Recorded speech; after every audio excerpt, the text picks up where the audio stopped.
My name's Dan Gray and I am co-founder of Soho Radio. We've been running for 12 months now, so we've just had our first birthday, and yeah, we are an online radio station / coffee shop in the heart of Soho.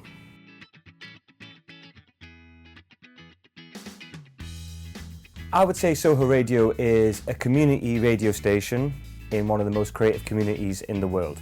We are a voice for Soho. We'd like to say that we are a window into Soho, so it's not necessarily just Soho-centric. If you are anywhere in the world, you can get a little bit of a glimpse of what's going on in London's sort of Sin City.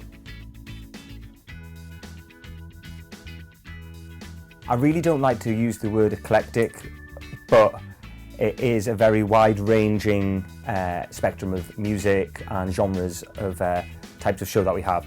So we are not just genre or music specific. We have food and cookery shows with two different hosts, William Sitwell, who has his biting talk, and the chef Aldo Zilli. We're trying to basically encapture what Soho is. So we are trying to encompass all of that in our station.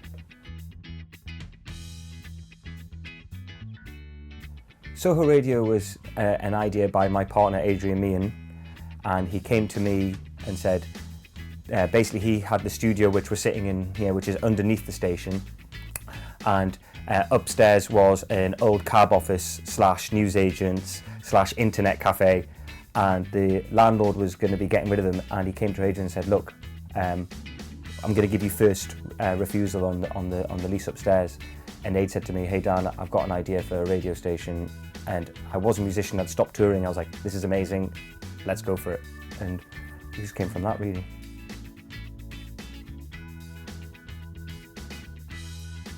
Well, actually, that's something that we are trying to do at the moment, is to go around local businesses and shops, bars, etc., and get them to be playing Soho Radio in store.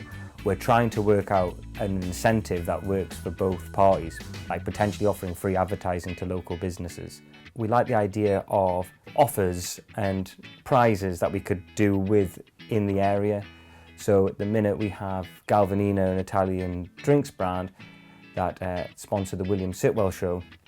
And the way that we work with them is that we have a nice little item at the beginning of the show, and we do infomercials throughout. So we'd go into different bars in Soho and make cocktails with Galvanina, and then everyone's getting a little bit of something. It's a bit of knowledge, a bit of fun. Yeah, so it's that kind of sponsorship and commercialisation that we're trying to use as a platform. Oh, absolutely, and we're getting people turning up for specific shows. I mean, we've had people from all over the world turn up because of certain DJs performing. We have Tom's Rock Hard in the Morning, who's also guitarist for Adamant, and we've had people from Sydney, we've had people from New York, and they come in just to check out Tom's show live because of the fact that he is who he is. And we've had that with a lot of the other DJs that we've got on the station as well.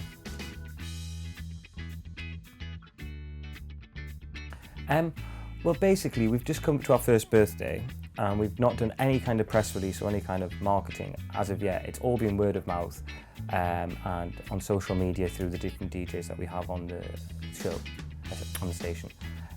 But we have now just started. We feel comfortable now with who we are and what we're doing, that we are starting to give it a bit of a push. And yes, we had a nice piece in The Independent yesterday talking about the whole kind of online radio station boom. The Observer picked us up on it the other week, and yeah, we're excited about where we are and who we are, and now ready to kind of shout it to the world.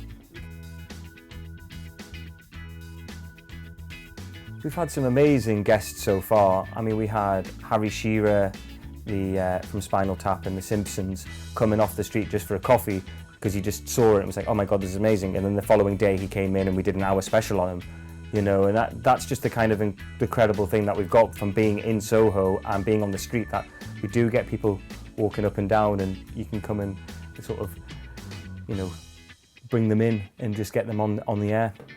So we've had that. We had Stephen Fry come in as a part of the Save Soho campaign. We've had the legendary blues guitarist Steve Cropper. We had Nigel Planer in the week that Rick Mail died, and we thought that he would cancel, but he came in and it was very heartfelt, and it was amazing for him to come in and do such a thing. You know, we've had some amazing guests, and you know, and yeah, we're really proud to know where we are. The way that we generally work is that we stream from 9 in the morning till 10 at night. So we have a 9 till 10 show, and then they're all 2-hour shows from 10 till 10. So that's kind of 7 shows a day, 7 days a week. And that's the kind of thing that we do. And then we do restreams through the night. We're hoping that we can start doing some more kind of live Soho Radio events. So people could be coming out and seeing a bit more about, or getting our DJs and live acts on the road. Because we've got a lot of different amazing broadcasters here that haven't necessarily had radio experience, but have had live experiences, either performers, DJs, etc.